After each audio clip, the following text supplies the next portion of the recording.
কি যেন স্বপ্ন দেখলাম, কথা বোঝেন নাই, কই কি যেন স্বপ্ন দেখলাম, স্বপ্নের কথা মাথা থেকে ভুলিয়ে দিলেন কি?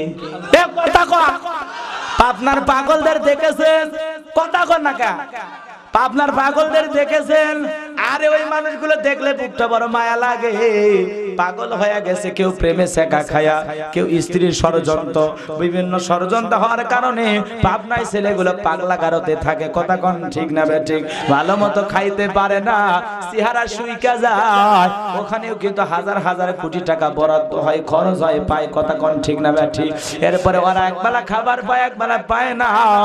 সমাজের মধ্যে সত্যিকারী পাগলদের প্রতি আমাদের স্নেহ মায়া দয়া থাকার দরকার আছে না নাই? সত্যিকারের পাগল যারা জান্নাতি মানুষ তারা সুবহানাল্লাহ। আলহামদুলিল্লাহ। ঐতিহ্যবাহী বগুড়া জেলার ধনুর থানার অন্তর্গত বেরের বাড়ি উত্তরপাড়া মুক্ত বাজার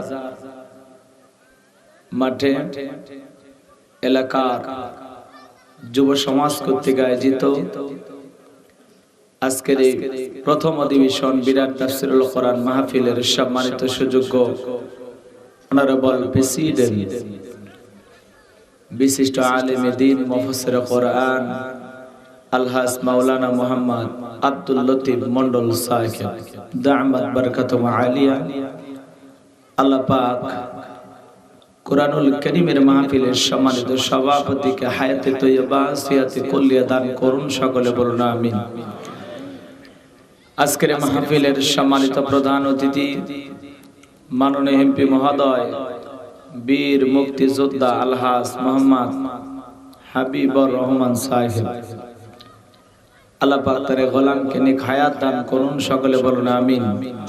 আজকের মাহফিলের অন্যান্য সম্মানিত অতিথিবৃন্দ, আলোচনাকে ধন্য করেছেন হাফেজ মোহাম্মদ নাজমুল হুদা বিন তাহের, আলোচনাকে ধন্য করেছেন হাফেজ কারি মাওলানা মোহাম্মদ জুবাইর বিন ইউনুস সাহেব। সকল আলোচকের আলোচনা আল্লাহ পাক দ্বীনের জন্য, ইসলামের জন্য, কোরআনের ময়দানের জন্য কবুল করুন, সকলে বলুন আমিন। মঞ্চে উপস্থিত সম্মানিত উলামা ইকরাম, আমার সামনে বসা আমার মাথার তাজ, পিতৃ সমতুল্য মুরব্বী বাবাজিরা, আমার কলিজার টুকরা যুবক ভাইয়েরা, ছোট্ট ছোট্ট সোনামানিকেরা, পর্দার আড়ালের সম্মানিত বলা সরলা আবেদা সালেহা মা ও বোনেরা, সবাইকে নিয়ে আবারও সালাম বিনিময় করছি। আশা করছি সকলে সালামের জবাব জোরে সোরে দেবেন। আসসালামু আলাইকুম ওয়া রাহমাতুল্লাহি ওয়া বারাকাতুহু। আমরা শুকরিয়া আদায় করতেছি সেই মহান মনিবের দরবারে, আল্লাহ পাক সুবহানাহু ওয়া তাআলা অত্যন্ত দয়া করে, করুণা করে, মায়া করে, মহব্বত করে, ভালোবেসে, পছন্দ করে অত্র এলাকা থেকে গড়ে গড়ে গণান্বিত করে, যাচাই বাছাই করে কুরআনুল কারীম শোনার জন্য আপনাকে আমাকে এ পবিত্র জান্নাতের বাগানে কবুল করেছেন। সেই মহান স্রষ্টার দরবারে কালিমাতে শুকর আদায় করে পড়ছি আলহামদুলিল্লাহ। হয় নাই কৃপণতা, অলসতা দূর করে মুসলমান হিসাবে সিংহের মতো, বাঘের মতো গর্জন দিয়ে দুইটা ঠোঁট নাড়ায়া চিৎকার মেরে বলুন আলহামদুলিল্লাহ। পড়ুন রব্বানা লাকাল হামদ হামদান কাসীরান তাইয়িবান মুবারাকান ফীহি। প্রশংসা আদায় করলাম কার? প্রশংসা আদায় করলে খুশি হবেন কি? সুখে থাকলেও প্রশংসা করব কার? দুঃখে থাকলেও প্রশংসা করব কার? সর্ব অবস্থায় কৃতজ্ঞতা, প্রশংসা পাওয়ার একমাত্র মালিক কি? লক্ষ কোটি দরুদ ও সালাম মানবতার শ্রেষ্ঠ বন্ধু বিশ্ব নবী, বিশ্ব নেতা, যে নবী আইয়ামে জাহিলিয়াতের যুগে আগমন করে অসভ্য মানুষগুলোকে সভ্য বানিয়েছেন, অভদ্র মানুষগুলোকে ভদ্র বানিয়েছেন, কোরআন নামের সংবিধান দিয়া, কোরআনের রাজ কায়েম কইরা, সোনালী যুগ উপহার দিয়া মদিনার পাক ভূমিতে শায়িত আছেন, সে রাসূলের প্রতি মুহাব্বত নিয়ে পড়ছি দরুদ ও সালাম। সকলেই পড়ুন সাল্লাল্লাহু আলাইহি ওয়াসাল্লাম। এজন্য ইয়া আইয়ুহাল্লাযিনা আমানু দুখুলু ফিস সিলমি কাফা ওয়া লা তাত্তাবিউ খুতুওয়াতিশ শাইতান ইন্নাহু লাকুম আদুউম মুবিন। কথা কার? আল্লাহ ডেকে বলে সূরা বাকারার 208 নম্বর আয়াত, আল্লাহ রাব্বুল আলামিন বলেন, হে ঈমানদারগণ, পরিপূর্ণভাবে ইসলামের ভিতরে প্রবেশ করো। কথা কন ঠিক না ঠিক? কিছু মানবা কিছু মানবা না, তা হবে না, তা হবে না। কথা কন ঠিক না ঠিক? স্বার্থে আঘাত লাগবে না, যতটুকু ইসলাম মানবে ততটুকু কি জান্নাত কি মামুর বাড়ির ডাল গেলে একটা খাবার দিবি? ও এত সোজা নয়। জান্নাতে যাইতে গেলে পরীক্ষা দিয়ে যাওয়া লাগবে। কথা কোন ঠিক না ঠিক?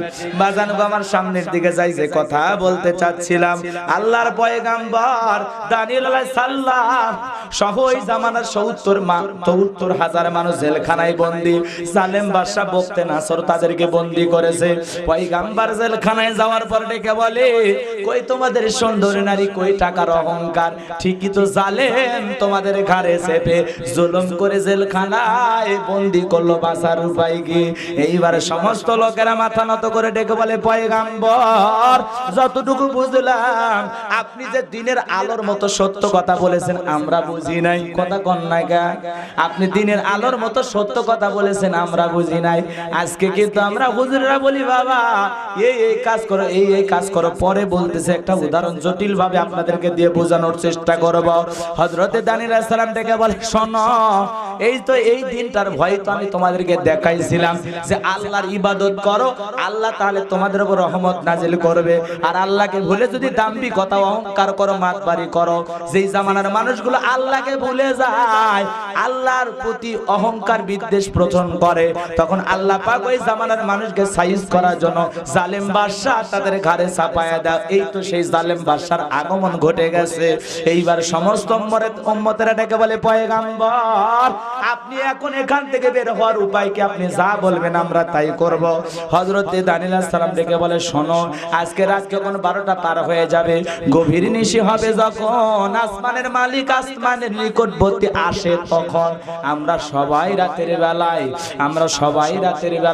এমন ভাবে চিৎকার মেরে আওয়াজ দেব, ওই আসমান জমিনের মালিক আল্লাহ আমাদের আওয়াজ শুনে জানো আমাদেরকে মাফ করে দেন। আমরা সবাই আজকে তওবা পড়ব, আল্লাহর কাছে ক্ষমা চাইবো, জীবনে আর কোনোদিন আমরা অপরাধ করব না। সমস্ত উম্মতেরা ডেকে বলে, ঠিক আছে, আমরা আল্লাহ বলে ডাক দেব, কোনো সমস্যা নাই।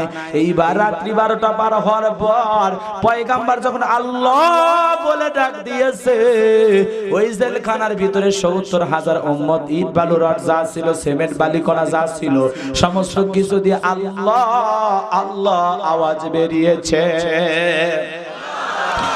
আসমানের মালিককে কেঁদে কেঁদে বলে, আল্লাহ। হযরতে দানিয়েল আলাইহিস সালাম কেঁদে কেঁদে বলে, আল্লাহ আমার জামানার উম্মতেরা ভুল করেছে, অপরাধ করেছে, নিজের ভুল স্বীকার করেছে। আল্লাহ তোমার গোলামি করবে আর ভুল পথে চলবে না। আল্লাহ আমাদের সবাইকে আপনি মাফ করে দেন। চোখের পানি ছেড়ে দে। যখন ৭০,০০০ উম্মত কান্না করে, আসমানের মালিক আল্লাহ ডেকে বলে, ও পয়গাম্বর দানিয়েল, আর কান্নাকাটি করা লাগবে না, আমি আল্লাহ ওয়াসিরেই তোমাদের জন্য এখান থেকে মুক্তি পাওয়ার ব্যবস্থা করতেছি। আর আমি আল্লাহ তাআলা তোমাদের চোখের পানি, তোমাদের দোয়া কবুল করে নিলাম। এইবার ওই দেশের যিনি জালেম বাদশা বখতে নাসর রাতের বেলা এক ভয়ঙ্কর স্বপ্ন দেখা বিকট আওয়াজ দিয়ে ঘুম ভেঙে গেল। আশেপাশে লোক যা যায় বলে, নেতা কি ব্যাপার, চিল্লায় ঘুম থেকে উঠলেন। বলে, সেই কথা বলো না, এমন একটা ভয়ঙ্কর স্বপ্ন দেখেছি, জীবনে কোনোদিন এরকম মারাত্মক স্বপ্ন দেখি নাই। আমি যে স্বপ্ন দেখেছি, তাড়াতাড়ি করে স্বপ্নের তাবির কারক দেশে যারা আছে, সকালের বেলার মধ্যে সবাইকে রাজ দরবারে নিয়ে আসো। জ্যোতিষী যারা আছে, স্বপ্নের তাবির কারক যারা আছে, নিয়ে আসো। আমি বাদশা স্বপ্নে কি দেখেছি, এই স্বপ্নের কথা তাদের সামনে বলবো। তারা স্বপ্নের তাবির কি হবে বলা লাগবে, তাছাড়া টেনশনে আর আমি ঘুমাইতে পারবো না। ঘুমাইতে গেলে ওই ভয়ঙ্কর স্বপ্নের কথা আমার মনে হয়ে যাবে। এইবার পরের দিন সকালবেলা হাজার হাজার মানুষজন বাদশা জালেম বাদশা বখতে নাসরের দরবারে হাজির হয়ে গেল। জালেম বাদশা যখন তার স্বপ্নের কথা বলতে যাবে, এমন তো অবস্থায় তার মাথার মেমোরি মেমোরির মধ্যে আল্লাহ ভাইরাস ঢুকে দিয়ে ওই কথাগুলো একেবারে পয়গাম্বার যেরকম ব্লুটুথের মাধ্যমে এখানে ওখানে পার করা যায়, মেসেঞ্জারের মাধ্যমে পার করা যায়, ইমোর মাধ্যমে পার করা যায়, শেয়ার করা যায়, কি করা যায়। আল্লাহ তাআলা তখন ওই একেবারে জালেম বাদশার মাথার থেকে সমস্ত কথাগুলো বের করে পয়গাম্বার দানিয়েল আলাইহিস সালামের মাথার মেমোরিতে সেভ করে দিল। কোন সুবহানাল্লাহ। এই জালেম বাদশা যখন স্বপ্নের কথা বলতে যাবে তখনই বলতে কি যেন স্বপ্ন দেখলাম, কথা বোঝেন নাই, কই কি যেন স্বপ্ন দেখলাম। স্বপ্নের কথা মাথা থেকে ভুলিয়ে দিলেন কে? কথা কয় আপনার পাগলদের দেখেছেন, কথা কন না কা আপনার পাগলদের দেখেছেন। আরে ওই মানুষগুলো দেখলে বুকটা বড় মায়া লাগে। পাগল হয়ে গেছে, কেউ প্রেমে শেখা খায়া, কেউ স্ত্রীর ষড়যন্ত্র, বিভিন্ন ষড়যন্ত্র হওয়ার কারণে পাবনায় ছেলেগুলো পাগলা গারোতে থাকে। কথা কন ঠিক না ঠিক? ভালো মতো খাইতে পারে না, চেহারা শুইকা যায়। ওখানেও কিন্তু হাজার হাজার কোটি টাকা বরাদ্দ হয়, খরচ হয়, পায়। কথা কন ঠিক না ঠিক? এরপরে ওরা একবেলা খাবার পায়, একবেলা পায় না। সমাজের মধ্যে সত্যিকারী পাগলদের প্রতি আমাদের স্নেহ মায়া দয়া থাকার দরকার আছে না নাই? সত্যিকারীর পাগল যারা জান্নাতি মানুষ তারা সুবহানাল্লাহ। সত্যিকারী যদি কেউ পাগল হয় এই দুনিয়াতে জান্নাতি মানুষ। সুবহানাল্লাহ সুবহানাল্লাহ। এজন্য আপনার পাগলদের দেখে বড় মন মায়া লাগে। কথা কোন ঠিক না ঠিক? কত কথা বলে। সাংবাদিক জিজ্ঞাসা করলে কি তুমি বিয়ে করছো? কয় না বিয়ে করব। কত তারিখ? কয় 32 তারিখে। আহারে মাথা কাজ করে না। কই কেমন মেয়ে বিয়ে করবে? কই মোটা মেয়ে বিয়ে করবে। কথা বুঝেন না? আমি দেখলাম একদিন ওই ইউটিউবে সার্চ দেয়া, ওদের কথাগুলো শুনলাম, এত মায়া লাগে। আরে ওদের মা আছে, বাবা আছে, ভাই আছে, বোন আছে, সব ছেড়ে কথা কথা পাগলা গারোতে ভর্তি হয়ে আছে মানসিক হাসপাতালে। কথা কোন ঠিক না ঠিক? যেন পাগলা মানসিক হাসপাতালে গেলে মাথাটা ঘুরে যায়। আহারে আমাদের মতোই মানুষ, আমাদের মতোই মানুষ, কিন্তু কি বলবে কি মনে কোনো স্মরণ শক্তি থাকে না, স্মরণ শক্তি নাই। বাপ কোনটা মা কোনটা চিনতেও পারে না, ভুলে গেছে। আছে না ভাইয়ের আমার? যে কথা বলতে চাচ্ছিলাম, তাহলে পাবনায় পাগলা গারোতে যারা আছে, পাবনার মানসিক হাসপাতালে যারা ভর্তি হয়ে আছে, ওই মানুষগুলোর কষ্ট দেখে বড় মায়া লাগে বাজার। ওরা আবার দুই একজন গানও গায়, একজন আবার করছে আমি এখান থেকে বের হয়ে দেশের সরকার হব। কয় তুমি লেখাপড়া করছো? কয় হয় কি? কয় ক্লাস 7 পর্যন্ত। কয় 7 পর্যন্ত বইরা কেমনে দেশের সরকার হইবা? কয় না আমি হব, এখান থেকে বের হয়ে আমি ভর্তি হব, ইংরেজি পড়বো। কথা বোঝেন নাই? কয় কোন ক্লাসে ভর্তি হবো? কয় 8-এ ভর্তি হবো। তার মানে ওদের কথাগুলো শুনলে বড় মায়া লাগে, কলিজাতে মায়া লাগে বাজার। আবার অনেকে ভালো হয়ে গেছে কিন্তু আত্মীয় স্বজন আর নিতেও যায় না খোঁজ খবরও। কষ্ট পাইতেছেন নাকি আপনারা? এজন্য পাবনার পাগলদের দেখে মায়া লাগে। আপনিও তো পাগল হইতে পারতেন, আমারে তো আল্লাহ পাগল বানাইতে পারতো। কথা কন না খা? এজন্য পাগলদেরকে নেতামাশা করবেন না, ঠাট্টা বিদ্রুপ করবেন না। পাগলদের প্রতি আমাদের জন্য ভালোবাসা আছে না নাই? কথা কন। পাগলদেরকে ভালোবাসা দরকার আছে না নাই? এজন্য সমাজে যদি কেউ ডাস্টবিনে পড়ে থাকে, আপনার আমার উচিত ওকে ডাস্টবিন থেকে কুড়ে নিয়ে এসে ভালো একটা জায়গায় থাকার ব্যবস্থা করে দেওয়া। কথা কন। এটা তো মানুষ হিসেবে দায়িত্ব। আজকে আল্লাহ ওয়ালাদের কথা আমরা শুনি না। এই যে বাইজিদ বুস্তামি, প্রচন্ড শীতের রাত, তিনি বের হয়ে দেখলেন একটা বিড়াল শীতে কাতরাচ্ছে, খুব কষ্ট হচ্ছে প্রচন্ড কুয়াশার ভিতরে। বাইজিদ বুস্তামি বিড়ালটাকে নিয়ে আসলেন, নিয়ে এসে তার রুমের ভিতরে যে কম্বলে তিনি ঘুমান, সেই কম্বল বা লেপের ভিতরে বিড়ালটাকে শোয়ায় রেখে নামাজে দাঁড়িয়ে গেলেন। সুবহানাল্লাহ। মানুষের তো উচিত একজন মানুষ একটা প্রাণীর প্রতি মায়া করা। আর তো মানুষ পাগল হলে ওরা কি? পাগল হলে ওরা কি? মানুষ। ওরা আমাদের মতোই মানুষ। ওরা কারো না কারো ভাই, কারো না কারো বাবা। অনেকে বিয়ে করেছে, বাচ্চা কাচ্চা হয়েছে। কথা বল ঠিক না ঠিক? আবার অনেকে ষড়যন্ত্রের শিকার হয়ে বিভিন্ন ভাবে মানুষকে তো অনেক সময় ষড়যন্ত্র, ঘুমের বড়িতে উঠে বিভিন্ন কিছু খাওয়াইয়া মানুষকে পাগল বানায়। আছে না নাই? কথা কোন আছে না? এজন্য ভাই আমাদের সমাজে যারা অবহেলিত মানুষ, দুঃখী মানুষ, তাদের পাশে আমাদের দাঁড়ানোর দরকার আছে না নাই? কষ্ট পাইছেন নাকি আপনারা? বিরক্ত হয়েছেন?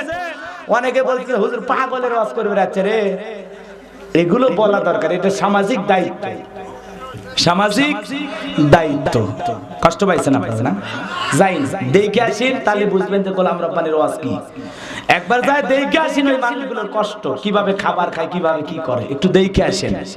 মন খারাপ করছেন আপনারা? আমার ভাইরা যে কথা বলতে চাচ্ছিলাম গভীর মনোযোগ দিয়ে শুনে যান। এজন্য পাগলদেরকে নিয়ে তামাশা করবেন না। ফুটপাতে যেখানে দেখেন, হাসপাতালে দেখেন, আর যেখানে দেখেন বাজান, খবরদার খবরদার ওদেরকে ভালোবাসা মায়ের নজর নিয়ে তাকাবেন। কোনোদিন ঠাট্টা বিদ্রুপ করবেন না, হাসি তামাশা করবেন না। ওরাও মানুষ, আর সত্যিকারের পাগল যারা তারা তো জান্নাতি মানুষ। কারণ সত্যিকারী পাগলদের কিয়ামতের ময়দানে কোনো হিসাব হবে না। আল্লাহু আকবার কর। তো পাগলের ভ্যাল ধরে আছে, ভান ধরে আছে ওদের না, কিন্তু সত্যিকারী যদি কেউ পাগল হয়, একেবারে পাগল, কিচ্ছুই বোঝে না দুনিয়া, একেবারেই পাগল, এই মানুষগুলো বিনা হিসাবে জান্নাতি। কারণ ও তো পাগলই ছিল, কিচ্ছুই বোঝে না দুনিয়া কারে কয়। কথা বোঝেন না? তাহলে দুনিয়াতে পাগল বানায় আল্লাহ পরীক্ষা করে। ইচ্ছা করলে তোরে পাগল বানাইতে পারতাম। কথা কোন ঠিক না ঠিক? এজন্য আমাদের শিক্ষা নেওয়ার দরকার আছে না নাই? আমি সব বলতে পারি, বুঝতে পারি, কিন্তু ওরা বলতেও পারে না, বুঝতেও পারে না। ওরা কি বলে নিজেরাও জানে না। থাকেই গান, থাকেই গজল, থাকেই ওয়াজ, থাকেই সংবাদ। কথা কোন ঠিক না ঠিক? ওরে বাজান যে কথা বলতে চায়, জালেম বাদশা বকতে নাসর যখন স্বপ্নের কথা বলতে যাবে, মাথার মেমোরি থেকে সমস্ত কথা ডিলিট করে দিয়েছে কে? আল্লাহ। এখন বলে কি যেন দেখলাম, মনে নাই। তখন সুর পরিবর্তন করে। কারণ জালেমেরা যখন ক্ষমতায় থাকে তখন তাদের ইচ্ছা অনুযায়ী তারা সুর পরিবর্তন করতে পারে। তখন ডেকে বলে, শোনো, গতকাল রাত্রে আমি স্বপ্নে কি দেখে সেইটাও বলা লাগবে, স্বপ্নের তাবির কি হবে সেইটাও বলা লাগবে। যদি তোমরা না বলতে পারো তাহলে কিন্তু খবর আছে। সমস্ত স্বপ্নের তাবির কারকেরা ডেকে বলে, তো পাগলামি কথা, পাগলামি কথা। আপনি স্বপ্নে কি দেখেছেন বলবেন, আর আমরা স্বপ্নের ব্যাখ্যা দিয়ে দেব। স্বপ্নের তাবির কি হবে আমরা বলে দেব, কিন্তু আপনি কি স্বপ্ন দেখেছেন আমাদের কিভাবে বলা সম্ভব? আসলেই বলেন তো বাজান, একজন স্বপ্নে কি দেখছে এটা কি বলা সম্ভব? আরো জোরে কন। আপনিও ঘুমের মধ্যে গেছেন, আপনার স্ত্রীও আপনার পাশে শুয়ে আছে, ঘুমের মধ্যে আপনি আর একটা মেয়ে কিনে পার্কে ঘুরতেছেন। কথা বলেন না? মানে আমার ভাইরা, ঘুমের মধ্যে আপনি আর একটা মেয়ে কিনা পার্কে ঘুরতেছেন, তাকে ফুচকা খাওয়াচ্ছেন, আদর করতেছেন। এটা যদি আপনার স্ত্রী টের পায়, আপনার 12টা বাজাবে না ভাই? কথা কন না কে? ঘুম হবে খালি মারামারি করে। কথা কন ঠিক না? এজন্য আমি স্বপ্নে কি দেখি আমার বউ জানে না, আমার স্ত্রী কি স্বপ্নে দেখে তা আমি জানি না। স্বপ্নে কে কি দেখে বলা সম্ভব? যুবকেরা দেখেন না, বিয়ের আগে বিভিন্ন নায়িকাদের ছবি ঘরের ভিতর টাঙ্গাইয়া রাখে, রাতের বেলায় দেখে ওই নায়িকার বুকের ওপর। কথা কন না কেন? আবার কেউ দেখে স্বপ্নে অনেক টাকার মালিক হয়, এদিকে সিরিয়া খাতা টিনের বেড়ার ঘরের মধ্যে ঘুমের আছে, স্বপ্নে দেখে করে বাড়ি ঘর করে ব্যবসা বাণিজ্য করে টাইস টুইসের উপর ঘুম পাচ্ছে, দামি খাটের উপর সকালবেলা ঘুমাতে থেকে উঠে বলছে, সকিনা একটা চা দিয়া না। ঘুমত থেকে ওটা থাপ্পড় মেরে কিসের চা? ওই সেই সিরিয়া খাতায়। কথা কন ঠিক না ভাই? এজন্য স্বপ্নে অনেকে বড় লোক হয়ে আছে না না? কত স্বপ্ন দেখি, কত স্বপ্ন দেখি, আছে না নাই? বাজান গো আমার, তার মানে আপনি কি স্বপ্ন দেখেন আপনার বউ জানে না, আপনার স্ত্রী কি স্বপ্ন দেখে আপনি জানেন না। এজন্য জালেম বাদশা যখন বলেছে আমি স্বপ্নে কি দেখেছি এইটাও বলা লাগবে। সমস্ত লোকেরা ডেকে বলে, বাদশায় তো পাগলামি কথা, আপনি স্বপ্নে কি দেখেছেন বলবেন, আমরা স্বপ্নের তাবির বলে দেব, স্বপ্নের ব্যাখ্যা বলে দেব। জালেম বাদশা ডেকে বলে, শোনো, তোমরা নাকি গায়েবের খবর জানো, সব নাকি তোমরা বলতে পারো, তোমরাই নাকি সব। আর গতকাল রাত্রে আমার সাথে কি ঘটনা ঘটে গেছে, রাতের বেলায় কি স্বপ্ন দেখেছে, এইটা কেন বলতে পারবা না? আমাদের দেশে অনেকে গায়েবের অধিকার আছে না? গায়েব আল্লাহ ছাড়া কেউ, আরো জোরে কোন কেউ? দুনিয়ার কোন নবী রাসূল পর্যন্ত গায়েব জানে না। আল্লাহ পাক যতটুকু জানাইতেন নবীরা ততটুকুই জানতেন। কথা কয়, নবীরা যদি গায়েব জানতেন তাহলে কোন পৃথিবীর কোন নবী কি ইচ্ছা করে এখানে সেখানে যাইতো? কথা কয় না কেন? ধরেন হযরতে ইব্রাহিম আলাইহিস সালাম, তিনি যদি গায়েব জানতেন যে এই ঘটনা ঘটবে, তাহলে কি নমরুদের অগ্নিকুণ্ড আল্লাহ ফেলাইতো, কথা কন না কেন? বিশ্ব নবী যদি গায়েব জানতেন, তিনি কি তাইফে যাইতেন যে তাইফে দাওয়াত দিতে গেলে 3 বার আমাকে মারবি, মারে বেহুশ করবি, কথা কন ঠিক না ঠিক? মন খারাপ করছেন নাকি আপনারা? এজন্য দুনিয়ার কোন নবীরা পর্যন্ত গায়েব জানে না, আর আমার দেশের কিছু ভণ্ড বেদাতি বীরেরা তারা গায়েবের দাবিদার, গায়েবের দাবিদার না। ওইগুলো গায়েব যখন পিটন দেওয়া হবে, মারুফুতি লাইনে পিটন দেওয়া হবে, কথা কন ঠিক না ঠিক? জায়গা মতো নিয়ে যায় এমন পেটা শুরু করে, তখন কই ভাই আমার গায়েবের ভূত সরে গেছে, কথা কন ঠিক না ঠিক? মারের উপর ঔষধ নাই, কিসের গায়েব জানো? আল্লাহ ছাড়া পৃথিবীর আর কেউ গায়েব? গায়েবের অধিকারী কে? আল্লাহ। আরো জোরে কোন? আল্লাহ ছাড়া পৃথিবীর কেউ গায়েব জানেন না। বাইরে আমার যে কথা বলতে চাচ্ছিলাম, গভীর মনোযোগ দিয়ে শুনে যান। এইবার জালেম বাদশা ডেকে বলে, শোনো, তোমরা যদি না বলতে পারো, বলে না স্যার আমাদের পক্ষে বলা সম্ভব নয়। এইবার জালেম বাদশা ডেকে বলে, শোনো, আমি 7 দিনের আলটিমেটাম দিয়ে পাঠাইয়া দিলাম, এই 7 দিনের ভিতরে আমি স্বপ্নে কি দেখেছি যদি না বলতে পারো, স্বপ্নের তাবির কি হবে যদি না বলতে পারো, 7 দিন পর আমি তোমাদের সবাইকে শুলিতে চড়াবো, ফাঁসি দিয়া মারবো, জোরে কোন নাউযুবিল্লাহ। এই জালেম বাদশা যেরকম ঘোষণা দিয়া পাঠাইয়া দিল, এইবার জেলার জেলখানার ভিতরে ঢোকে, জেলখানার ভিতরে ঘুরতেছে। হযরতে দানিয়েল আলাইহিস সালাম ডেকে বলে, জেলার তোমারে দেইকা বড় টেনশন মনে হয়, কি চিন্তা করো? ডেকে বলে, আপনি সেই কথা বললেন না, আমার বাদশা গতকাল রাতে কি যেন স্বপ্নে দেখেছে, স্বপ্নের কথা বলতে যায়, স্বপ্নের কথা সে ভুলে গেছে। হাজার স্বপ্নের তাবির কারক এসেছে, স্বপ্নের কথা বলতেও পারে নাই, তারা স্বপ্নের ব্যাখ্যাও বলতে পারে নাই। আবার বাদশা উল্টো ঘোষণা করে দিয়েছে, শোনো, যদি স্বপ্নের কথা না বলতে পারো, স্বপ্নে কি দেখেছে না বলতে পারো, 7 দিন পর সবাইকে শুলেতে চড়াবে, ফাঁসি দিয়ে মারবে। এই টেনশন আমি করতেছিলাম। দানিয়েল পয়গম্বর ডেকে বলে, জেলার তুমি তোমার বাদশার কানে খবর পৌঁছায় দাও, তোমার বাদশা গতকাল রাতে কি স্বপ্ন দেখেছি, এই স্বপ্নের তাবির কি হবে? স্বপ্নের তাবির 2টা কথাই আমি জানি।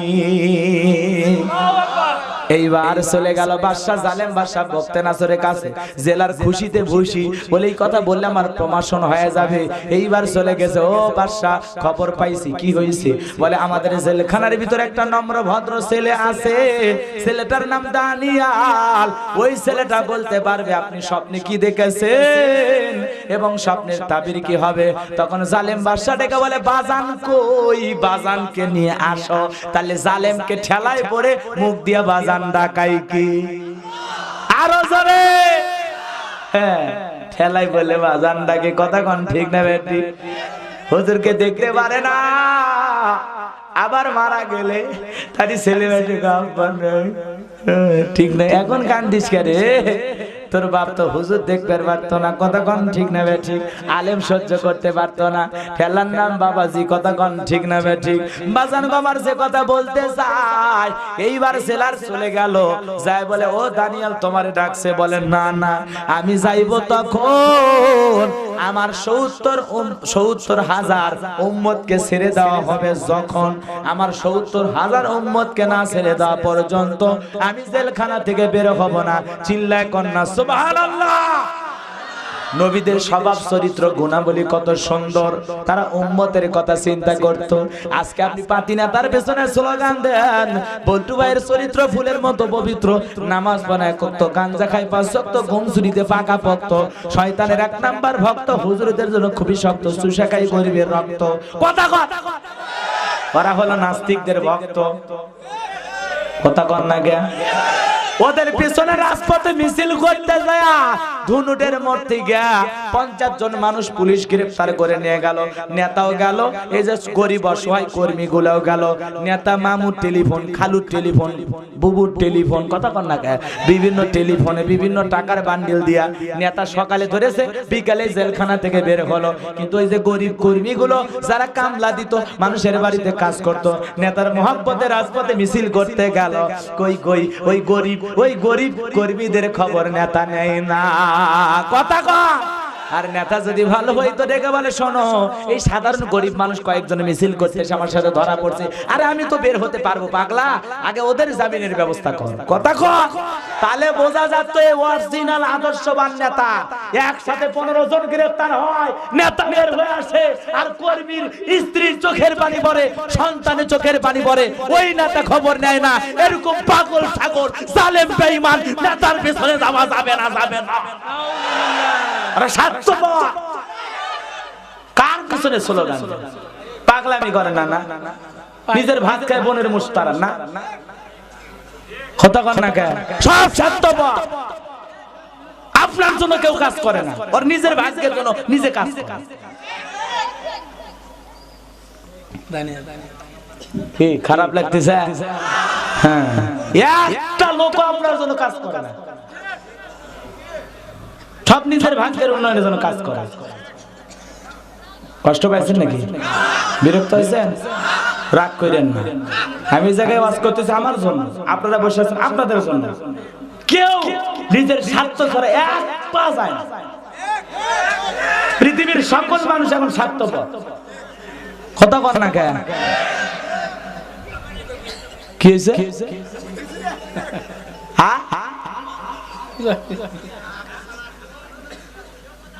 কিছু বলতেছে জোরে কন, খারাপ লাগছে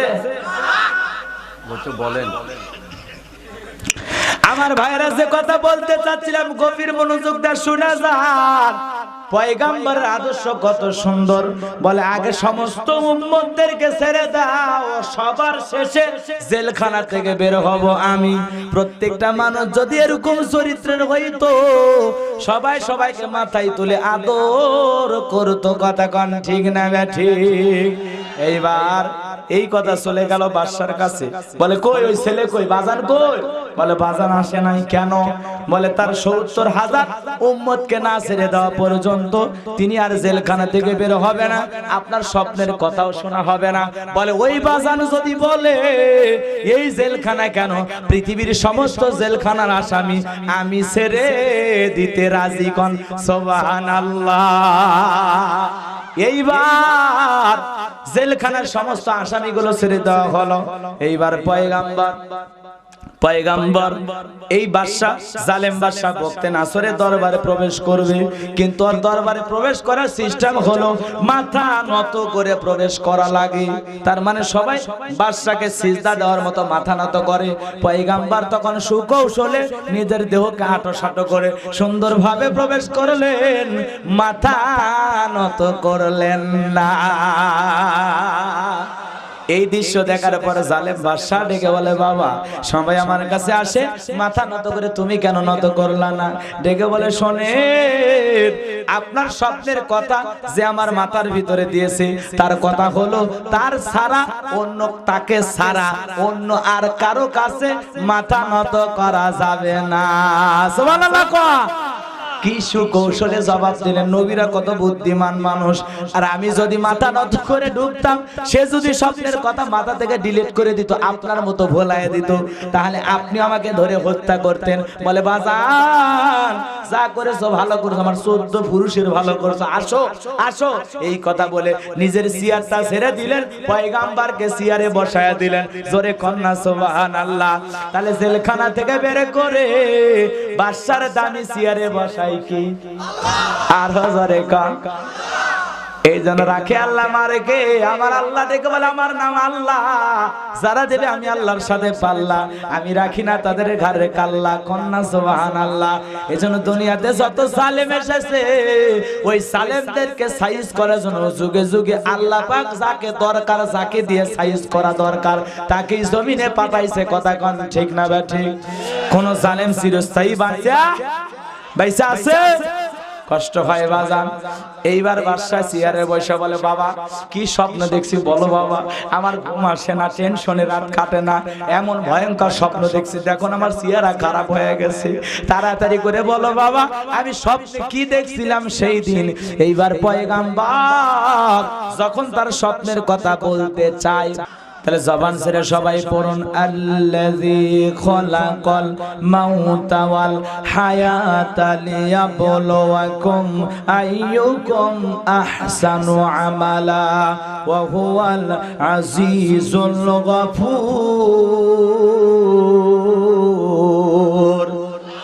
আরো জোরে বলেন আল্লাহু আকবার। আল্লাহ রাব্বুল আলামিন বলেন আল্লাযী খলাকাল মাউতা ওয়াল হায়াতা লিয়াবলুয়াকুম আইয়ুকুম আহসানু আমালা। আমি আল্লাহ পাক যিনি সৃষ্টি করেছেন মৃত্যু আর জীবন। আগে আল্লাহ পাক কিসের কথা বললেন? মৃত্যুর কথা বললেন। বাজান গো আমার দিলটা নরম করে শুনে যান, ওরে ধনুটের মুসলমান ভাইয়েরা, ওরে বগুড়া জেলার বাবাজিরা, আল্লাহ পাক সর্বপ্রথম বলেন আল্লাযী খলাকাল মাউতা ওয়াল হায়াতা। আমি আল্লাহ পাক সৃষ্টি করেছি মৃত্যু আর জীবন। মৃত্যুর কথা আল্লাহ কেন আগে বললেন? কারণ হলো বাজান, দুনিয়াতে দাদা আগে আসছে, তারপরে বাবা আসছে, বাবার পরে আমি আসছি। দুনিয়াতে আসার একটা সিরিয়াল আছে, যাওয়ার কিন্তু কোনো সিরিয়াল নাই। কথা কোন ঠিক না ঠিক? দাদার আগে নাতি চলে যায়, নাতির আগে দাদা চলে যায়, বাবার আগে ছেলে চলে যায়, ছেলের আগে বাবা চলে যায়। কথা কোন ঠিক না ঠিক? তাহলে দুনিয়াতে আসার একটা সিরিয়াল আছে, যাওয়ার কিন্তু কোনো সিরিয়াল নাই। 9 মাস আগেও জানা যায় নতুন একটা সন্তান, নতুন একটা অতিথি দুনিয়াতে আসতেছে, কিন্তু 9 সেকেন্ড আগেও জানা যায় না কার কখন জীবনের শেষ বিদায় হবে। কথা কর জানা যায়, কার কখন মৃত্যু হবে দুনিয়ার কেউ জানে না। এজন্য আল্লাহ পাক বলেন আল্লাযী খলাকাল মাউতা ওয়াল হায়াতা, যিনি সৃষ্টি করেছেন মৃত্যু আর জীবন। মৃত্যুর কথা আগে বললেন। সকল ধর্মের মানুষ বিশ্বাস করে বাজার জন্মিলে মৃত্যু হবে, মৃত্যু আপনার আমার হবে। কুল্লু নাফসিন যায়িকাতুল মাউত, প্রত্যেক প্রাণীকেই মৃত্যুর স্বাদ গ্রহণ করা লাগবে। এই স্বাদ হলো 2 প্রকারের, মিষ্টি খাইলে যেরকম মিঠা লাগে, নিম পাতা খাইলে যেরকম দিতা লাগে। কথা কন।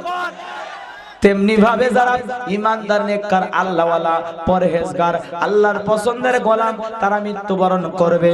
মায়ের স্তনে দুধ পান করতে করতে সন্তান যেরকম ঘুমের মধ্যে চলে যায়, যারা ইমানদার, নেককার, তারা দুনিয়া থেকে এমনি ভাবে বিদায় নেবে, টেরও পাবে না। কোন সুবহানাল্লাহ। আর যারা বেঈমান, নাফরমান, মৃত্যু কত প্রকার, কত ভয়ঙ্কর, কত যন্ত্রণাদায়ক, তাদেরকে দেওয়া হবে। কথা কোন ঠিক না ঠিক? এরপরেও দুনিয়াতে ভালো ভালো মানুষদের কাছে মৃত্যুর যন্ত্রণা কেমন মনে হয়েছে?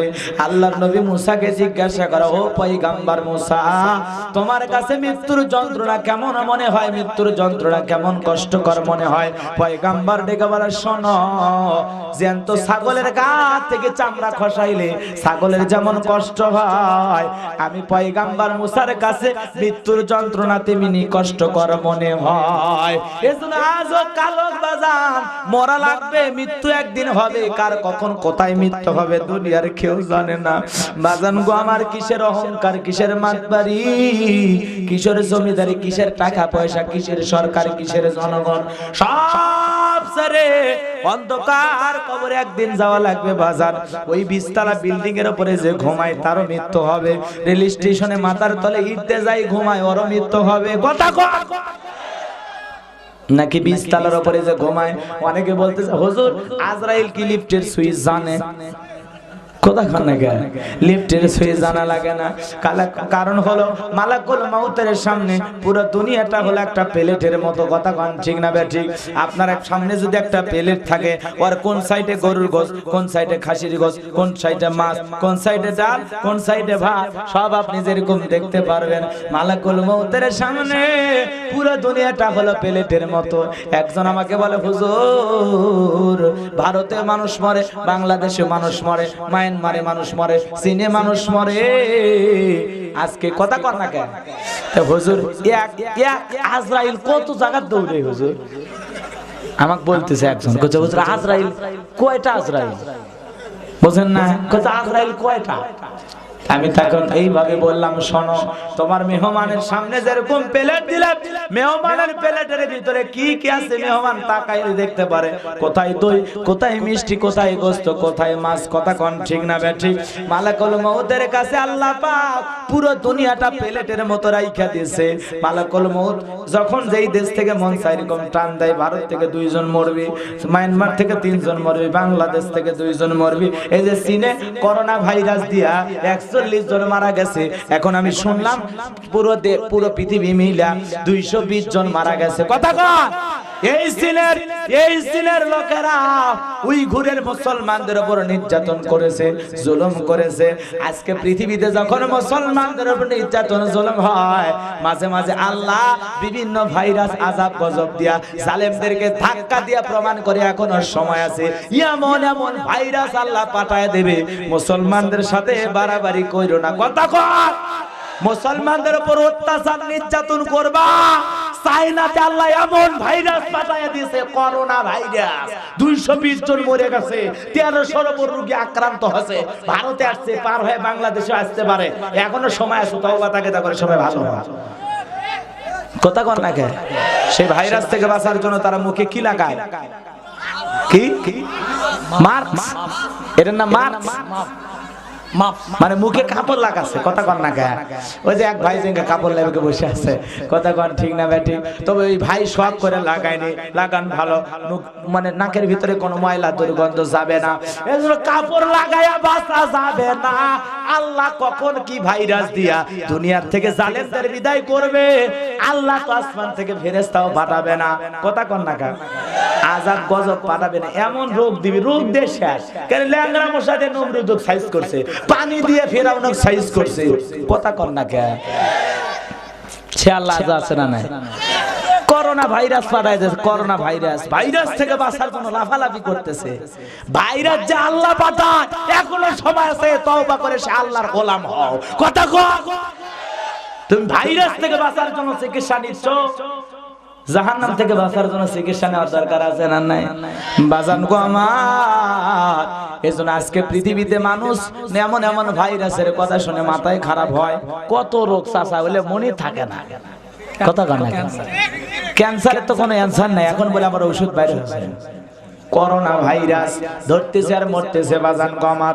এজন্য আপনাদের কাছে বলতে চাই, আজকে পৃথিবীতে এমন এমন রোগের আমদানি হইতেছে বাজান, যেই রোগের নাম আমাদের বাপ দাদা 14 পুরুষ কল্পনাও করে যায় নাই। এজন্য যারা মুসলমানদেরকে মারে, ওই চীনের লোকেরা উইঘুরের মুসলমানদের উপর 10 বছর নির্যাতন চালাইছে, মুসলমান হত্যা করেছে। তারা 10 লাখ মুসলমানের উপর হত্যা করেছে, নির্যাতন জুলুম চালিয়েছে, মুসলমানদের বিপদগামী করেছে। উইঘুরের মুসলমানদের উপর টর্চারিং করেছে, নির্যাতন জুলুম করেছে। এজন্য জালেমেরা যখন মুসলমানদের উপর কষ্ট দেয়, নির্যাতন জুলুম চালায়, আল্লাহ তখন আসমান থেকে এমন এমন ভাইরাস পেটে দেয়, তখন ওই জালেমদেরকে সাইজ করার জন্য আল্লাহর ভাইরাসই যথেষ্ট হয়। কথা কোন ঠিক না ঠিক? এজন্য ভাইরাস থেকে বাঁচার জন্য সে চিকিৎসা নিতেছ, এমন এক স্রষ্টার কাছে চিকিৎসা চাও যিনি জমিনের ভিতরে ভাইরাস পাঠায় দেয়। কথা কোন ঠিক না ঠিক? বাজান গো আমার, এজন্য আল্লাহ রাব্বুল আলামিন বলেন, আল্লাযী খলাকাল মাউতা ওয়াল হায়াতা লিয়াবলুয়াকুম আইয়ুকুম আহসানু আমালা। আমি আল্লাহ পাক মৃত্যু আর জীবন সৃষ্টি করেছি বাজান। কখন মৃত্যু হবে আমরা কেউ জানি না। কত মানুষ চলতে ফিরতে মারা যায়। এই তরুণ যুবকের দল, তোমার মতো কত যুবক কক্সবাজার ঘুরতে গিয়ে মারা গেল, এসএসসি পরীক্ষা দিয়েছে, রেজাল্ট বের হবে, মারা গেল। তোমার মতো কত যুবক সকালবেলা মোবাইলে সেলফি তুললো, দোস্তরে বড় ভালো লাগতেছে, মোটর সাইকেল নিয়ে ঘুরতেছি, সন্ধ্যাবেলার আগে ট্রাকের তলে নিচে যায়, হাত পা সব শেষ হয়ে গেছে, ছিন্ন বিচ্ছিন্ন হয়ে গেছে দেহ। তাহলে সকালবেলা সেলফি তুলে আনন্দ করলো, বিকেল বেলায় তার বাড়িতে কান্নাকাটি রোল পড়ে গেল। কতক্ষণ ঠিক না ঠিক? এই জন্য কার কখন মৃত্যু হবে আমরা কেউ জানি না। ওই কবরে যাওয়ার আগে আমাদের সবাইকে ভালো হওয়ার দরকার আছে না নাই? এ যুবক, আর কত অহংকার করবা, মাতবাড়ি করবা, খামাখা সময় নষ্ট করবা? আসো না ভাই, আসো, এখনো ফিরে আসো। তুমি মসজিদে যাও, নামাজ পড়ো, এক আল্লাহর গোলামি করো। আল্লাহ বলে, আমি মৃত্যু আর জীবন সৃষ্টি করেছে, তার আমি আল্লাহ পরীক্ষা করে দেখতে চাই আমলের দিক দিয়ে কারা উত্তম আমল করেছে, কারা সুন্দর আমল করেছে। আল্লাহ পরীক্ষা করার জন্য মৃত্যু আর জীবন, এই হায়াতের জিন্দেগির মাঝামাঝি সামান্য কয়েক বছরের সময়, এই সময়টা যদি আল্লাহর ইবাদতে আমরা কাজে লাগাইতে পারি বাজান, আমাদের মৃত্যুর উপরে আর কোনো টেনশন হবে না, কথা কোন ঠিক না বেটি? এজন্য কার কখন মৃত্যু হবে কেউ জানি না। আজকে যদি মৃত্যু হয়ে যায় মসজিদের মাইকে ঘোষণা হবে ইন্না লিল্লাহি ওয়া ইন্না ইলাইহি রাজিউন, এই গ্রামের অমুক ব্যক্তি আর বেঁচে নাই, কথা বলেন ঠিক না বেটি? হে বাজার, ছেলেটাকে তে বলবে বাবা নাই, মেয়েটাকে তে বলবে বাবা নাই, প্রিয়তমা স্ত্রীকে তে বলবে আমার স্বামী নাই, মা বাবা বেঁচে থাকলে থেকে বলবে আমার কলিজার ধন নাই, আত্মীয় স্বজন সবাই কান্নাকাটি করবে, চোখের পানি দিয়া সবাই শেষ বিদায় দেবে বাজার। এজন্য কার কখন মৃত্যু কোথায় হবে আমরা কেউ জানি না। এই দেহের রঙিন পোশাক খুইলা সাদা 3 টুকরা কাপড় পরাইয়া ওই অন্ধকার কবরে যেদিন ডেকে আসবে বাজার, যেই কবরের ডানে মাটি বামে মাটি, বামে মাটি, মাটির হবে বিছানা, ওপরেতে বাঁশের ছাউনি, কবর নাম তার ঠিকানা। মৃত্যু দিকে কেউ পালাইতে পারবে না।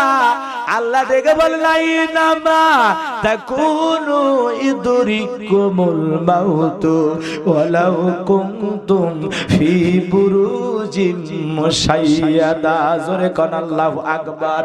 সূরা নিসা ৭৮ নাম্বার আয়াত আল্লাহ দেখে বলে যেখানে থাকো, যে অবস্থায় থাকো, মৃত্যু তোমাকে ধরবে, মৃত্যু থেকে পালানোর কোন রাস্তা খোলা নাই। ওরে ধনুটের মুসলমান, ওরে বীরের বাড়ির মুসলমানেরা ভালো করে শুনে যান, দিলটা নরম করে শুনে যান, মৃত্যু আসবে, মৃত্যু থেকে কেউ পালাইতে পারবো না। মৃত্যু আসার আগে আমাদের ভালো ভালো আমল করার দরকার আছে না নাই বাজান গো? এখনো যদি যুবকদেরকে বলা হয় যুবক ভাই চলো না মসজিদে যাই নামাজ পড়তে, কয় বিয়ে একটা কইরা নেই, আছে না নাই? এই যুবক তুমি নামাজ পড়ো, কয় না 2-1টা বাচ্চা কাচ্চা হয়ে নেক, আছে না নাই? এই যুবক তুমি যে বিয়ে করবা, কত যুবক বিয়ের আনন্দে বাঁধতে গিয়ে মারা যায়। এই যে গত কয়েকদিন আগে আমি ঝিনাইদহে মাহফিল করলাম, বাজার আমার কালকে বিয়ে হবে, আজকে বাসর ঘরের ফুল কেনার জন্য ঝিনাইদহ শহরে গেছে, ট্রাক আইসা ধাক্কা মারছে, ফুল অবস্থায় ছেলেটা দুনিয়া থেকে মারা গেছে। তাহলে বাসর ঘরের ফুল কিনতে গিয়ে যুবক মারা গেল, ও কত স্বপ্ন দেখেছিল, সব স্বপ্ন শেষ হয়ে গেল। সিরাজগঞ্জের ঘটনা তো তোমরা জানো রে যুবক, বিয়ে করে যাচ্ছে, ট্রেনের ধাক্কায় বরকন্যা সব মারা গেল। কত মানুষ কত ভাবে চলে যায়, তুমি আমি কে কখন বিদায় নিয়ে যাব কেউ জানি না রে যুবক। এখনো সময় আছে, জানা ভাই মসজিদে গিয়ে নামাজ আদায় কর, এখনো সময় আছে, আল্লাহ ওয়ালা হয়ে যাও, এখনো সময় আছে, নামাজ পড়ো, রোজা রাখো, হজ করো, যাকাত দাও, আত্মীয় স্বজনের হক আদায় করো, পিতা মাতার কষ্ট আর দিস না রে যুবক। দুনিয়াতে সবচাইতে শ্রেষ্ঠ নিয়ামত হলো মা বাবা, কথা কোন ঠিক না বেঠি? সেই মার মনে কষ্ট দিও না, বাবার মনে কষ্ট দিও না। মা বাবা যদি দোয়া করে, মুসা নবীর সাথে যদি একটা কসাই জান্নাতে যায়, কার দোয়ার কারণে? এজরে কোন মার দোয়ার কারণে একটা কসাইকে আল্লাহ মুসা নবীর সাথে জান্নাতে দেয়। আর দুনিয়ার জমিনে যদি কেউ মার সাথে বেয়াদবি করে, বাবার সাথে বেয়াদবি করে, তার শাস্তি কিন্তু সে দুনিয়াতেই পায়, কথা কোন ঠিক না বেঠিক? এজন্য আজ হোক কাল হোক আমরা মরবো, বাবারে কষ্ট দাও, তুমি তো একদিন বাবা হবারে যুবক, মারে কষ্ট দাও, তুমি কি ভুলে গেছো তোমার মা তোমারে 10 মাস 10 দিন গর্ভে ঠাই দিয়েছে, প্রসবের বেদনা সহ্য করেছে। মার চাইতে দুনিয়াতে সন্তানের জন্য এই পরিমাণে কষ্ট আর কেউ সহ্য করে না, কথা কন না কেন? পিতা মাতার কথা বলেছেন কে? আল্লাহ রাব্বুল আলামিন বলেন ওয়া কাদা রাব্বুকা আল্লা তা'বুদু ইল্লা ইয়্যাহু ওয়া বিল ওয়ালিদাইনি ইহসানা। আল্লাহ ডেকে বলে আমার ইবাদত করো, আমার ইবাদতের সাথে কাউকে শরীক করো না। আমার ইবাদতের পরে তোমাদের দায়িত্ব হলো মাতা পিতার খেদমত করা, তাদের সাথে উত্তম আচরণ করা, ভালো ব্যবহার করা। বিশ্ব নবী ডেকে বলেন হুমা জান্নাতুকা ওয়া নারুকা, তোমার মা বাবাই তোমার বেহেশত, তোমার মা বাবাই তোমার দোজখ। ওরে বগুড়া ধুনুটের মুসলমান ভাইরা ভালো করে শুনে যাও। বিশ্ব নবীর একজন সাহাবী মাকে কাঁধে করে হজ করে। নবী ডেকে বলে সাহাবী কাঁদে কে? বলে নবী গো আমার মা। এইবার সাহাবী ডেকে বলে হুজুর আমি যে আমার মাকে কাঁধে করে হজ করতেছি, আমি কি মায়ের হক আদায় করতে পেরেছি? নবী ডেকে বলে সাহাবী না, আল্লাহ যদি কিয়ামত পর্যন্ত হায়াত দেয় আর মাকে কাঁধে করে এমনি ভাবে হজ করো, তবুও তুমি কিয়ামত পর্যন্ত মা তোমাকে জন্ম দিতে গিয়ে প্রসবের বেদনায় আহু শব্দ করেছিল, ওই একটা আহু শব্দের হক কিয়ামত পর্যন্ত আদায় হবে না। তাহলে কোনদিন মায়ের হক আদায় করা যাবে না, বাবার মনে কষ্ট দেওয়া যাবে না। যার বাবা মা বৃদ্ধাশ্রমে আসছে আর চাইতে কপাল পড়ছে, আছে না নাই কপাল পোড়া? আরো জোরে কর। প্রসবের বেদনায় দুনিয়ার মা কত কষ্ট করে। যার মা নাই সে জানে দুনিয়াতে কত বড় ধনটা হারাইছে। যার বাবা নাই বাবার কথা কইলে চোখ দিয়ে পানি ফেলায় কান্দে, আছে না নাই? কারণ বাবা মার মতো নিঃস্বার্থ ভাবে দুনিয়াতে কেউ ভালো বাসে না। শত কষ্টের পরে মা বাবা সন্তানকে কোনোদিন অভিশাপ দেয় না, বদদোয়া করে না। এজন্য পিতা মাতার খেদমত করা দরকার, আছে না নাই? এ যুবক এখনো সময় আছে, ফিরে আসো রে যুবক। মৃত্যুর কথা স্মরণ করো, মৃত্যু তোমার হবে। কোথায় হবে কখন হবে কেউ জানে না। যুবক অবস্থায় তুমি মারা যেতে পারো, বৃদ্ধা হওয়া পর্যন্ত কে টিকবে না। এজন্য সমস্ত মানুষকে আমি আজকে অনুরোধ করে যাই, কে কে আসো পিতা মাতার খেদমত করবা, 5 ওয়াক্ত নামাজ পড়বা, আল্লাহর হুকুম মানবা। কে কে আসো দুইটা হাত তুলে একবার দেখাও। আল্লাহ আমাদের সবাইকে পিতা মাতার খেদমতের জন্য কবুল করো, জোরে কর আমিন। আর সিল্লা বলেন আমিন। মা বাবার মনে কষ্ট দেব না তো ইনশাআল্লাহ। মৃত্যুর কথা স্মরণ করব, কবরের আযাবের কথা স্মরণ করব, জাহান্নামের আগুনের কথা স্মরণ করে 5 ওয়াক্ত সালাত আদায় করব তো ইনশাআল্লাহ। আমি কি হাত নামাইতে বলছি? একটু টান টান করে তোলেন না। কে অনেকে কি ডোনাল্ড ট্রাম্প হাত দিয়েছে নাকি? হাত সবাই দেখান, আল্লাহকে দেখান। আল্লাহর ফেরেশতারা আছে না নাই? আপনাদের এই মাহফিলের খবর আসমানে যাবে কিনা? আরো জোরে কোন। এজন্য আজ থেকে সবাই 5 ওয়াক্ত নামাজ আদায় করব তো ইনশাআল্লাহ। পিতা মাতার খেদমত করব তো ইনশাআল্লাহ। গরিব দুঃখী অসহায়ের পাশে দাঁড়াবো তো ইনশাআল্লাহ। হায়াতের প্রত্যেকটা সেকেন্ডকে দাম দেব তো ইনশাআল্লাহ। আমার তরুণ যুবকের আয়োজন করেছে, আপনারা চান না? প্রথম বছর শুরু হয়েছে, সারা জীবনে মাহফিলটা চালু থাক, চান না? এ জোরে কোন চান না? অনেকের মা কবরে, বাবা কবরে, আত্মীয় স্বজন চলে গেছে, আমরাও যাবো। অমিম্মা রাযাকনাহুম ইনফিকুন, আল্লাহ ডেকে বলে আমি যে রিজিক দিয়েছি নিজেও খাও, আমার রাস্তায় কিছু ব্যয় করো। যে যতটুকু পারেন বাজান গমার পকেটের ভিতরে হাতটা দিয়ে আল্লাহর রাস্তায় যে যতটুকু পারেন, এই যুবকেরা যাবে, আপনারা একটু সহযোগিতা করেন। এরপর ইনশাআল্লাহ আমরা বাকি দুইটা ঘটনা বইলে, যুবক আর মা বোনদের কয়েকটা মিনিট কথা বইলে, আপনার ছেলে মেয়েকে মোবাইল না দিয়া বই পুস্তক দেন। কথা কন না কেন? ছেলে মেয়েকে মোবাইল দিলেন তো ধ্বংসের দিকে ঠেলে দিলেন। ও বড় হয়া যখন যুবক হবে, ও যখন রোজগার করা শিখবে, ওর যখন বয়স হবে তখন মোবাইল চালাবে। ছোট বয়সে মোবাইল চালানোর মাথা কাজ করে না, খালি নিয়ে মানুষের ছবি লাইক মারতে মারতে হাতের চামড়া উঠে ফেলে দিয়েছে। তা লাইক মারা ছাড়ে না, আছে না? তবে বগুড়ার ছেলেরা অবশ্য ভালো হয়ে গেছে, দুটোটির গুলো খুবই ভালো লাগে। ঠিক ঠিক কছো। তোর আইডি দেখলে তো পুরুষ মানুষ, ওর নাম হলো শাহাদত হোসেন, আইডির নাম লেখা তুই সোমাইয়া খাতুন, আছে না? না এক বদ ভাইসা আমি ধরে কইছে কে তোর নাম কি? কইছে শাহাদত। তে মেয়ের মানুষের নামের আইডি খোলা। কইছে হুজুর মেয়ের মানুষের নামে আইডি চালালে ফ্রেন্ড বেশি হয় আর লাইক বেশি পাওয়া যায়। ওরে শয়তান, পুরুষ মানুষ মেয়ে মানুষের বোরকার ছবি দিয়ে আইডি খুলে লিখে রাখছে তাসলিমা খাতুন, সোনালী বেগম, আছে না? না এজন্য তোমাদের মাথার যে বুদ্ধি ফ্যাক আইডি খোলার, আছে না? বগুড়ার ছেলের অবশ্য ভালো, আলহামদুলিল্লাহ। কষ্ট পাইতেছেন আপনারা? এ বাজান যে কথা বলতে চাও, আজকে কোরআন হাদিস আমাদের জানা নাই। আজকে কোরআন হাদিস না জানার কারণে সমাজে খালি গুতাগুতি, মারামারি, দলাদলি, আছে না নাই? এ তোরে কোন আছে না নাই? কষ্ট পাইতেছেন আপনারা?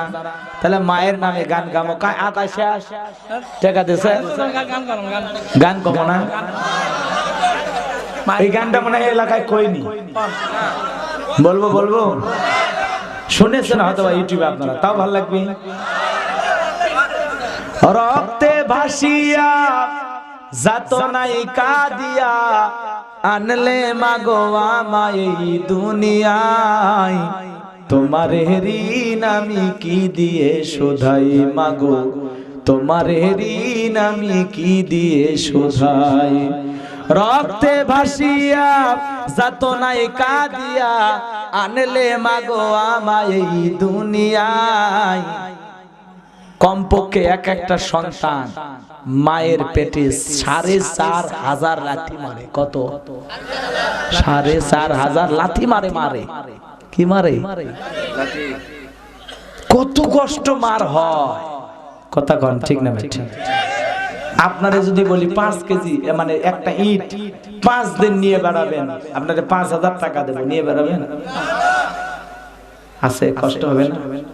আর মা পেটটা কত বড় হয়, কত কষ্ট হয় চলতে ফিরতে উঠতে বসতে, এরপরে বিরক্ত হয় না। সেদিন সন্তানের মুখটা দেখে সব কষ্ট ভুলে যায়। সুবহানাল্লাহ, এর নাম হলো মা। এর নাম কি? এই জন্য পৃথিবীর সকল মায়ের জন্য আমার এই গান গাইবো। রক্তে ভাসিয়া যাতনাই কাঁদিয়া আনলে মাগো আমায় এই দুনিয়ায়, তোমার ঋণ আমি কি দিয়ে শোধাই মাগো, তোমার ঋণ আমি কি দিয়ে শোধাই। দেখেছি পৃথিবীতে প্রথম তোমার মুখ। কার মুখ দেখছেন? পৃথিবীতে দেখেছি পৃথিবীতে প্রথম তোমার মুখ, পেয়েছি ভালোবাসায় পূর্ণ মায়ের বুক। বলতে পারি না কথা মা বোঝে আমার ব্যথা, বলতে পারি না কথা মা বোঝে আমার ব্যথা, তাই তো রেখেছো মা বুকেতে জড়াই, তোমার ঋণ আমি কি দিয়ে শোধাই মাগো, তোমার ঋণ আমি কি দিয়ে শোধাই। কখনো গভীর রাতে উঠলে আমি কেঁদে, বুকে মা শক্ত করে রাখতো আমায় বেঁধে। জোরে বল মারহাবা। কখনো গভীর রাতে উঠলে আমি কেঁদে, বুকে মা শক্ত করে রাখতো আমায় বেঁধে। তোমার ওই দুধের দাম কে দেবে প্রতিদান, তোমার ওই দুধের দাম কে দেবে প্রতিদান।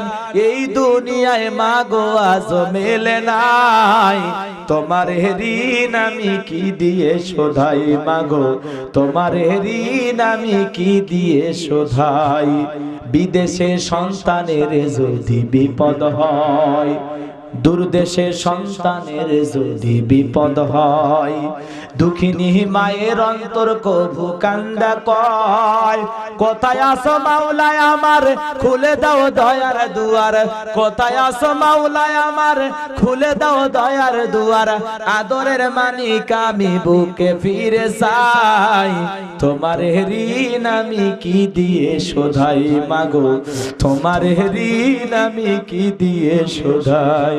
রক্তে ভাসিয়া যাতনাই কাঁদিয়া, রক্তে ভাসিয়া যাতনাই কাঁদিয়া আনলে মাগো আমায় এই দুনিয়ায়, তোমার ঋণ আমি কি দিয়ে শোধাই মাগো, তোমার ঋণ আমি কি দিয়ে শোধাই।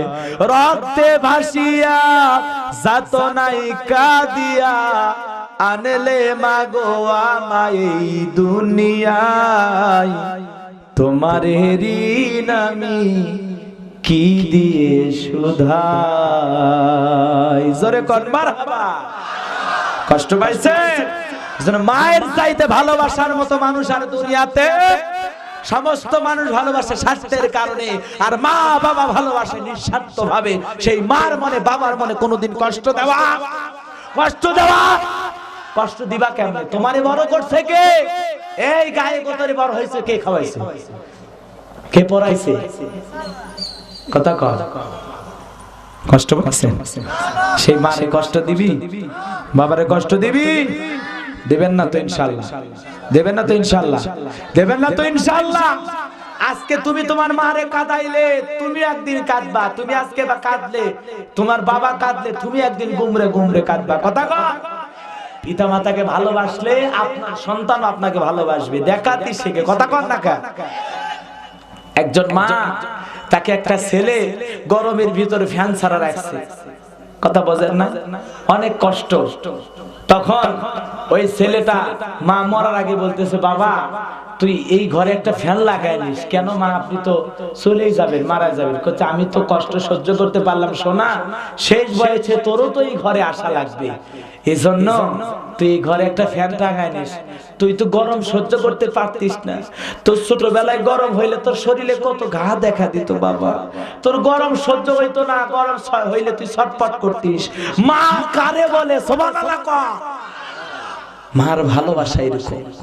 এজন্য মার চাইতে সন্তানকে ভালোবাসার মানুষ আর পৃথিবীতে কারে কাঁদাও, কারে কষ্ট দাও, তো তোমার মা। কথা কর না কে ভাই? মানে কষ্ট দেব না তো ইনশাআল্লাহ, বাবারে কষ্ট দেব না তো ইনশাআল্লাহ। ওরে বগুড়ার মুসলমান ভাইয়েরা, যে কথা বলতে চাই গভীর মনোযোগ দিয়ে শুনে যান। এজন্য তরুণ যুবকদের কিছু কথা বলার দরকার ছিল। আপনারা মনে হয় কষ্ট পান। দুইটা ঘটনা মনে আছে না নাই? আরো জোরে কোন? শেষ করে দেব, শেষ করে দেব। তাহলে মহিলাদের 2 মিনিট ওয়াজ করার দরকার আছে না নাই? আরো জোরে কোন? আমার ভাইয়েরা, আজকের তরুণ যুবকেরা দুইটা জিনিসে আসক্ত। কয়টা? জোরে কোন? একটা হলো না না, একটা হলো গান বাজনা, একটা হলো কি গান বাজনা, আর একটা হলো মাদক। কথা কর না কেন? মদ জুয়া আছে না নাই? আমি আলোচনার ফাঁকে ফাঁকে 3-4 বার বলেছি। এখন আপনাদেরকে বলে যায়, সূরা মায়দার 90 নম্বর আয়াতে আল্লাহ পাক একসাথে 4টা জিনিসকে শয়তানেরও নিকৃষ্ট কাজ বলেছেন। 4টি জিনিস হারাম। কয়টা? মদ, জুয়া, লটারি, প্রতিমা পূজা। এই 4টা কাজ কি? কথা কন না কে? কথা কন না কি? আমার কথা কথা কা? এজন্য মদ আছে যেখানে আমরা নাই। মদ খাইলে দেখেন না কত মানুষ মাতলামি কইরা ছেলে মারে, মেয়ে মারে, মারে বউরে মারে। আছে না? মদ গাঞ্জা খেলে মানুষের মাথা কাজ করে না। ইয়াবা, ফেনসিডিল, গাঞ্জা, মদ যারা খায় এগুলো জায়েজ না হারাম? টাকা নষ্ট, নিজের সম্মান নষ্ট। মদ খোরকে মানুষ কি ভালোবাসে? এই ইয়াবা খোরকে মানুষ দেখতে পারে? গাঞ্জা মদ যারা খায় এদেরকে ভালোবাসে? ও গাঞ্জা মদ খায় যদি বউরে সুমাও খায়, ও 7 বার মুখ ধুবে আর কবি আল্লাহ এই তো ফিরাউনের চাইতেও খারাপ। কথা কর না গা? এজন্য মদ জুয়া খাওয়া যাবে? মদ আপনাদের এলাকায় আছে? নাই নাই না? আলহামদুলিল্লাহ ভালো। এজন্য যারা মদ বিক্রি করে, মদ যারা বানায়, যারা খায়, যারা এগুলোর ব্যবসা করে, সব কি হারাম? সব কি হারাম? এজন্য মদ জুয়া আছে যেখানে আমরা না। এ যুবক, তোমার হাতে ফেনসিডিলের বোতল মানায় না, তোমার হাতে মানায় কলম। এলে ওয়াসপাবু ঘন্টি। মন খারাপ করছেন আপনারা? 7 জন গেল মরে। এলে বাংলাদেশের কোন বক্তা আবিষ্কার করছে? গোলাম রব্বানী আবিষ্কার করছে। 7 জন গেল মরে, 17 জন দিল স্বামী তালাক, হলো অন্যের বধূ। হায় রে আমার পাখি জামা, না জানি কি মধু। যেই জামাটা লাগবে সবার দিন ধর্মের কাজে, সেই জামাটা চাই না পাওয়া অনেক নারীর মাঝে। হায় রে নারী পর্দা সারি, ছুটছো কাহার পিছে। মনে রেখো দুনিয়াটা একেবারেই মিছে। নামাজ পড়ো, রোজা রাখো, ধরো আল্লাহর কাম, নইলে মাগো কপালে কিন্তু জুড়বে জাহান্নাম। এজন্য মা বোনদেরকে বলে যাই, মা পর্দা করবেন। মা কি দরকার স্টার জলসা জি বাংলা দেখা? এখনকার ডিজিটাল ভাবিরা বলে এখন শুরু হবে বকুল কথা, না দেখলে পাই কলিজাত ব্যথা। আরো আছে নাগিন, কি বলে মনে থাকে না আমার। এই 2-1 মেসেঞ্জারে পাঠিয়ে দেয়, তো আপনারা মনে করেন হুজুর দেখে, দেখি না পাগলা। এলে মেসেঞ্জারে পাঠিয়ে দেয়, কয় হুজুর এই যে এখন কিন্তু এলে নাটক চলিচ্ছে। ছেলে ফেলে আমাকে মেসেঞ্জারে নক করে, আমার কোনো দোষ নাই। কথা কি বুঝবার পারছেন ভাই? আমি স্টার জলসা জি বাংলা কখন দেখবো? দিনে 2-3টা জালসা করা নিয়ে ব্যস্ত। কথা কর, আমি তো ওয়াজ নিয়ে ব্যস্ত। গাড়ির ঘুম, গাড়ির খাওয়া, 24টা ঘন্টা খালি এদিক ঘোরাফেরা। কথা কন ঠিক না ব্যাঠি? রাগ করেছেন আপনারা? এজন্য মা বোনদেরকে বলি, মা পর্দায় থাকবেন, স্বামীর খেদমত করবেন। এখন কি স্বামীর খেদমত আছে? কথা কন না কে? সাহেবের খেদমত হয়, দেবরের খেদমত হয়, কথা কন। কিন্তু স্বামীর খেদমত, স্বামীর খেদমত ওরা বোঝে না, বোঝে না বারে, ওরা বোঝেই না স্বামীর খেদমত। আগেকার নবী রাসূলদের স্ত্রী, তারপরে বিভিন্ন ওলিয়া উলিয়াদের ঘটনা পাওয়া যায়, স্ত্রী বলে মাথার চুল দিয়ে স্বামীর পা মুছে দিছে। কথা কন না কে? ভাই এই যে আমার 11-12 বছর চলেছে বিয়ের, একদিনও করে নিলাম। আপনাদের কি অবস্থা? এলাকায় শনিবারে আগেকার মহিলারা বলে এরকম এরকম ভালো ছিল, এখন তো এলে মিলে না। কথা কন না কে? আরে স্বামীর চুল দেয়া করবি, চুল কাটে অর্ধেক বানাইছে, ওই স্কুটার চালাচ্ছে। কথা কন না কে? কথা কন না কে? মিয়া মানুষ স্কুটার চালাচ্ছে না, সাইকেল চালাচ্ছে না, চা বিক্রি করছে ভাবি, দোকানদার ভাবি কয়ে কিছু না হোক অন্তত ভাবির হাতের একটা চা খায়। সারাটা দিন এক কাপ চা খালে আমার দিনে সব ব্যথা ভুলে যায়। আছে না বদমাইশ? আজকে এগুলো চলতেছে ভাই, সমাজে এগুলো চলতেছে। নারীরা দোকানদারি করবে ভাবি, পর্দা পুশিদা করে। কথা কর না কে? কোনো সমস্যা নাই, স্বামী মারা গেছে, সংসার চালাবি কি দিয়ে? কথা কর না কে? সে যদি হালাল কোনো ব্যবসা করে খায়, কিন্তু পর্দা পুশিদা হাত মুজে পা মুজে থাকলে পারলে, ছোট ছেলে টেলে থাকলে তারা ওগুলো ব্যবসা দোকানদারি করবে। কথা কর। এগুলো আবার ফতুয়া দেওয়া মুশকিল।